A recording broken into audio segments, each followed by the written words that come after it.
everybody, and welcome to my channel. I hope everybody's doing well today. Like I said in my trailer, if you haven't listened to it, my name is Melanie, and in this podcast, in this very first episode, I like to discuss to you about my life. It's basically like a blog, but on podcast, so I hope you enjoy.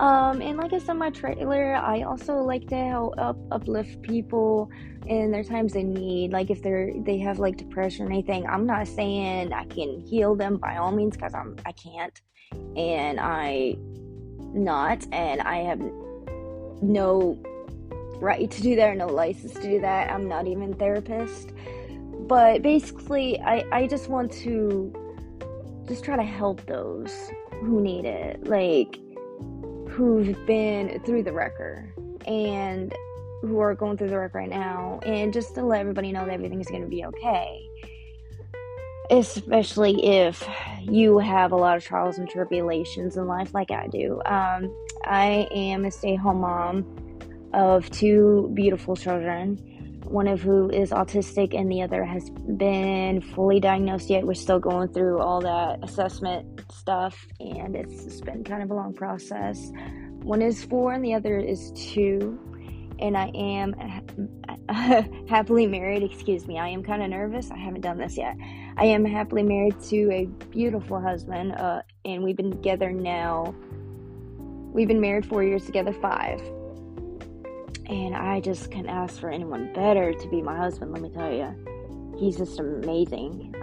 He just helps me through everything. And right now, just today, he had to travel for work, and he'll be gone for 2 weeks. And I'm just like, oh my goodness. I hate when he has to do this. He has to do this twice a year for his job. And, but then when he does work locally, which is majority of the time, he has to work like 12 to 16 hours a night, basically. And so, since it's just him and I, it's mainly just me. And so, there are times where it's hard, and there are times where it's great. And I just want to bring you through that and tell you what basically goes on in our lives. I may not tell you the names of my children. I may not tell you the names of my husband. It's only for their privacy, and I respect that, especially with my children since they're minors. But like I said, I just kind of want to bring you through my life. Let me start by saying I was born in 89, so I just gave away my age. I was born in 89. I was born in Florida.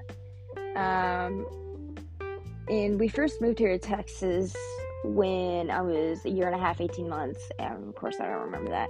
And then we moved back to Florida and for 6-7 years, and then we moved back here to Texas, so we've been back and forth a lot. And when I turned 7, that's when we made Texas our permanent home. And of course we've been back to Florida because we still have family and some friends that live there. At least I have some friends that live there. But we do still have some family, and if I stutter a lot, I say and or like I said, I apologize. I am a little nervous. So, but I hope everybody is hearing me, and I hope you enjoy the podcast so far. Anyway, like I was saying, so, and I do tend to get off subject, and I will work on that as much as I can. So when we officially moved here to Texas, of course, we, went to school in the Dallas-Fort Worth area, whole 18 years, basically, in a way. And I liked it. I wasn't very popular. I kind of went through the flow pretty much, go with the flow kind of person, and, just had some friends, but not a lot. And I did actually get bullied very badly growing up. It was so bad. I one time got injured in 7th grade, and I got pushed down a flight of stairs, basically. Thank goodness I was okay, though. I got checked out by the nurse, went to the doctor. They suspended those people that did that. It was a long story, but hey, that was the past, gotta move on, like that movie, my all-time favorite movie, Forrest Gump, says you gotta put the past behind you before you can move on, and it's alright. So, I even went to college here. I didn't go to college, I went to college for a little while, got my first degree in the Dallas-Fort Worth area, and then I came to the Houston area to get my second degree, and, made it my home ever since, basically.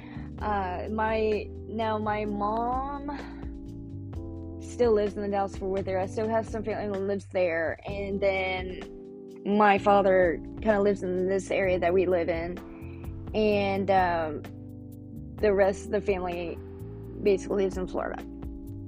So that's my family. As for my husband's, they live kind of in this vicinity as well, but about an hour away. And but both of his parents have unfortunately passed, and so we just have my parents now as grandparents. And let me tell you, it is hard.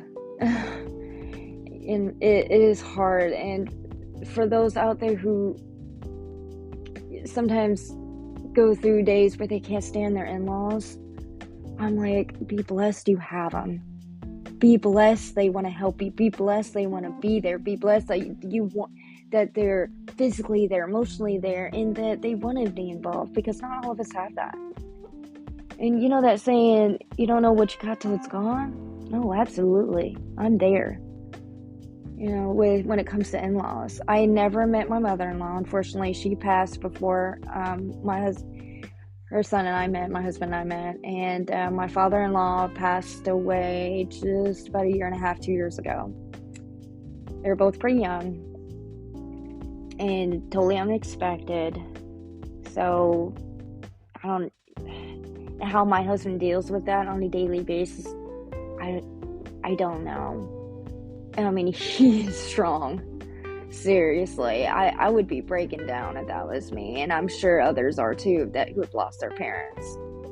And it's amazing how strong he is. And but I think also he gets that from his job. I'm not going to state what he does for a living out of his own privacy as well. But let's just say it's a dangerous job. And from one night to the next, I don't know if I'm going to become a widow. I don't even like thinking about that. I don't even like talking about it. And these kids are going to become fatherless. Yeah, I don't like discussing it, so let's not discuss that. And especially when he's out of town like this, he goes somewhere else that's even more dangerous than where he works locally. So that's kind of nerve-wracking, but it's okay. So yeah, back to what I was saying. So I started college, graduated my second degree. I went into my career choice for a little while, which is radio news and television. And I tried to do news, and then I tried to do TV, but it wasn't for me. I thought it was, and I'm like, no, this ain't for me. So I went into radio. Man, drop of a hat, I got it. I don't know what it was being behind a microphone, but I loved being behind a microphone. It was awesome. And what's so cool is that if you mess up, nobody can see your face, and nobody knows your actual name. You use an alias, or you use a fake name, basically. So it's cool, and because trust me, there was days where I did mess up because I was tired. I had 2 jobs while I was going to college, so I was exhausted and I couldn't think.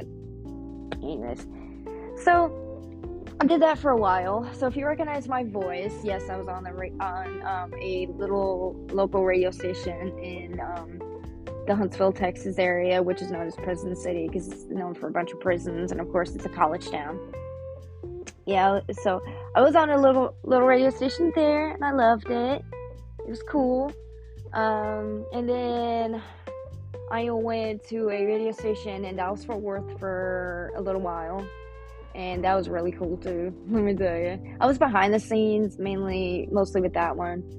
and just doing like production work, but still, oh my goodness, I loved it. Now I went actually in a totally different direction years later. I don't know what it was, but I went a totally different direction, the career path basically, and I had that job for like a year. I'm not gonna say what it was, but I had that job for like a year and a half, and it was crazy. I loved it though. I really did. There were things that I didn't like about it, but majority of the time I loved it. So, and then I met my husband through some mutual friends of ours. I was living with two people at the time. I just got out of a pretty bad relationship, actually really bad relationship. So I spent some time to myself. But I was living with two very good friends of mine, and we were all mutual friends. And my husband at the time was looking for somebody to settle down with because he was single for a while. And one of my roommates, I didn't know they worked together at the same place. So I just heard about that within a year of meeting my husband. But he went up to one of my roommates and she goes, "Oh, my roommate just became single not that long ago." He's like, "Oh, really?" And yes, so she told him about me. And he popped in my DMs asking me all these questions. I'm like, "Who are you? How do you know all this?" But I noticed he was mutual friends with my ex-roommates at the time. So I went up to the other roommate and I'm like, "Hey, do you know this person? I don't want to keep talking to him if you actually don't know him, if you don't know him personally, because I don't know how people are these days, especially over the internet. You heard of catfish, right?" I didn't want to be another catfish.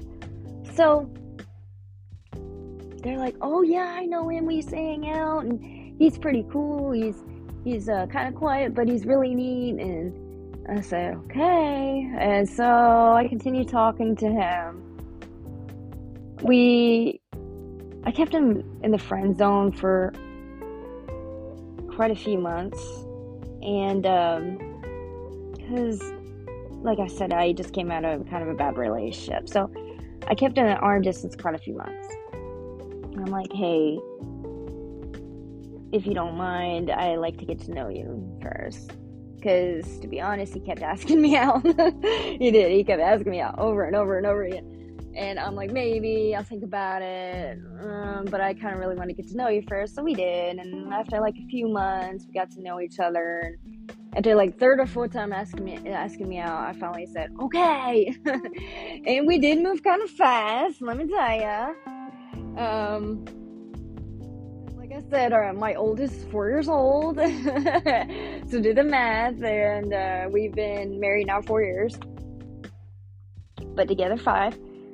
So we officially got together on my 29th birthday. And then exactly 6 months later, he proposed to me, and I was actually, I can't remember how far along I was, but I was pregnant at the time. No, it was 6-7 months later. And then a year exactly to the day when we first started dating, we got married. And it was a small little wedding it's no church wedding, no big reception. We got married in the courthouse. So yeah, but we loved it, and we had a wonderful turnout. There was like a total of 60 people there. So we were surprised. We were like, "Whoa." And because the judge that officiated our wedding, he did state, "Yeah, you can have people here. You can have other people here besides my own witnesses." Okay. So yeah, we invited people, and there was like 6 people, like I said. So it was a packed house. It was nice. And I wore a little cute white gown or white dress, of course, and I got it from Amazon. It's cute, simple. And his tux, I don't know where he got it from, but he looked very handsome, of course. And of course, our daughter, Was 6 months at the time. No, I can't remember that either. I'm sorry. But let's just say our daughter was, of course, was already born. So she was kind of in the wedding. She was kind of a flower girl, kind of not. But at the end, when we said I do's, I introduced her to everybody because not everybody met her yet. And we had a little honeymoon. It was a local honeymoon. And we went to San Antonio. Had fun there. Went to the wax museum and everything, river walk and everything. We had so much fun. And to me, it's that what matters. Little things that matter, you know? Little things go a long way, let me say. So, yeah. And after I did have my first, however, I did try to go back to work for about a month or two. But it didn't work out due to childcare issues and babysitting issues. And as some of y'all, if not a majority of y'all, know that who have kids, daycare, babysitting is just outrageous. You know, you're basically working for that. If you don't make at least $100,000 a year, even then, I think you kind of still working for that. I don't know, but yeah, it's just outrageous. So we decided to, for me to start staying home. And it's been good ever since. It's been, great ever since, and I wouldn't have it any other way. I love my life the way it is now. I wouldn't trade it for anything in the world, really. So, it's, even though, like I said, we don't have a big support network, like, we don't really have anybody helping us out. We don't have anybody else living with us. It's just us. And so it's mainly just me. I still wouldn't have it any other way, And there are days, let me tell you, that are hard. I mean, yeah, especially with 2 kids with disabilities. Oh man. It gets hard. There are times where I have to walk away for a little bit, take a deep breath, and just be like, this is not going to be forever. Eventually, they're going to grow and be out of the house. So I gotta enjoy it while I still can. So for those out there who do get stressful, being a mother, especially with kids with disabilities, or being a mother, period, or just in life in general, just remember that this is only temporary. It's not permanent. It's not. This too shall pass, like I always say, and I can't remember who quoted that. But this too shall pass. So yeah, I hope you enjoyed the start of my story. I will keep you all updated as much as I can, but due to the fact that I do have a very busy schedule with the children, and I'm not just talking about sports or anything, I'm talking therapy sessions, because they're both in therapy, from occupational, physical, and they both have a lot of doctor's appointments, and yeah, all that good stuff. I'm gonna post as much as I can.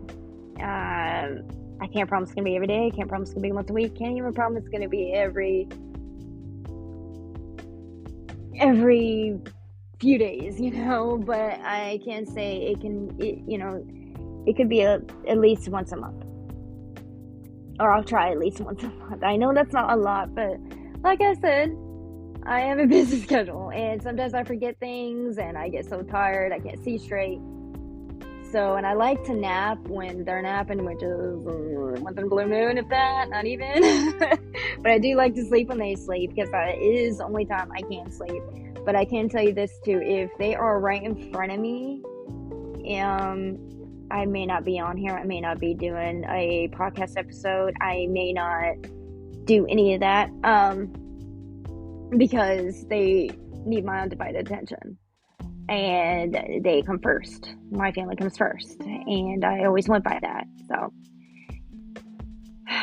but yeah, so I hope you enjoyed my first episode. Please be considerate and kind to others. think somebody else said that. Oops. But please be considerate and kind to others, and please don't. If you got nothing nice to say, don't say anything at all, especially on here, because I will delete it. I will block you. If there is a way to comment on here, I've never done a podcast before, and I never really have time to listen to them. So I know it's kind of weird doing a podcast, and I never really listen to them. But I do miss being behind a microphone. I do miss being in radio, and I know one day I'll be there soon. But right now, this is the best I can do. So, and that's what I'm gonna do. And I want to say something real quick before I gotta go. In my trailer, I have stated that I like helping people in time of need, like help with the depression stuff. I am no healer, okay? I'm no therapist. I don't have a license. I do not have a license to do that. What I mean by saying that is that I like trying to lift people up. Try to encourage them to keep going. Try to encourage them that life is beautiful and that don't take a single moment for granted, because you never know what you got till it's gone, like I said earlier. Well, anyways, like I keep saying over and over, I tend to repeat myself too, so I apologize for that. I hope you enjoyed my first episode, and I got it. This is Melanie, signing out.